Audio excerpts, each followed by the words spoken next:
Well, President Obama will address the nation tonight at 9 p.m. from the White House. As we watch the heated debate play out today, stocks fell and the uncertainty sent gold to yet another all-time high. The precious metal climbing to more than $1,624 an ounce and is up more than 13% for the year. Joining us now to talk about this is Tom Winmill. He's a portfolio manager at Winmill Co. He manages the gold-focused Midas Fund, which is beating 98% of its peers over the past month. Tom, good to have you back with Matt and me on Street Smart. It's a pleasure to be here. Seems like the only thing is certain is death, taxes, and a run-up in gold. I mean, it's been up for 10 years in a row. I mean, what do you make of that? Does it just continue in your view? Well, it's continuing a 6,000-year trend now of never having gone to zero, unlike a lot of other currencies and asset classes. So I think there's more in store. If the dollar continues to be debased by issuance of more currency, the gold price is going to go higher. So no doubt about it. How does the stuff in D.C. play into all of this in your view? We definitely see moves based on some of the negotiations in D.C. and in Europe for that matter. Kind of counterintuitively, but as you said, it's rising on the worries. I think when these issues get resolved, I think the gold price could tumble. So short term, we're bearish on gold. What about long term? I mean, you say if the dollar continues to be debased, and I mean, that's happened ever since the Federal Reserve was put together. So can we just count on gold always rising, or do you think that we've hit a high for now?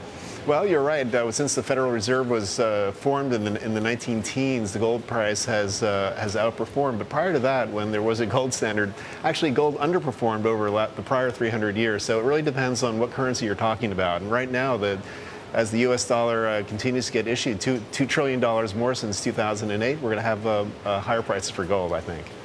But you're bearish short term. Bearish short term. How much of a correction could we get? I think it could go down $100. I think that's the kind of the fear premium that's built up in the market over the last month. Medium term, though, I think gold is looking mildly bullish because we're seeing central banks come to the market. We're seeing minimal mine supply, and also the fabricators, which have been out of the market as the gold price has run up, need to restock their inventories for the oncoming favorable seasons, such as wedding season, Christmas, Hanukkah, you name it. It's a Goldilocks scenario for gold in many ways. Right. They're going to try to produce beautiful necklaces just like the one you're wearing and other types of gold jewelry, and that's going to drive gold prices higher, we think.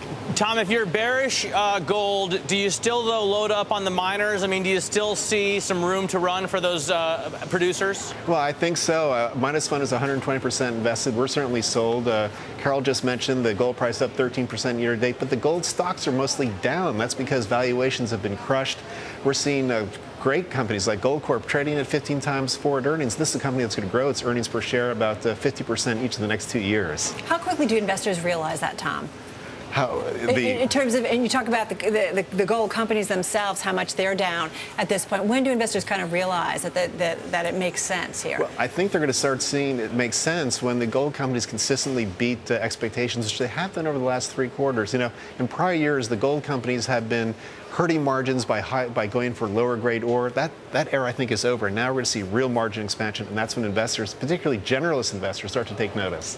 What do you think about the other precious metals? I mean, silver recently hit a high, platinum. Do you think that they're as important as gold here when you look at sort of safe haven trades? Well, not silver, not really. I mean, the total global production of silver, 900 million ounces, about $45 billion U.S., so that's kind of a large mid-cap stock on the New York Stock Exchange. It's not a big deal. Platinum is a more important commodity because of the use for industrial purposes in autocatalytic converters, diesel engines, and so forth.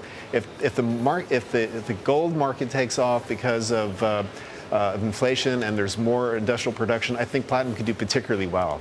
Got to leave it there. Hey, Tom, thank you so much. You're welcome. We love having you. Tom Winmill joining us to talk about gold and other precious metals.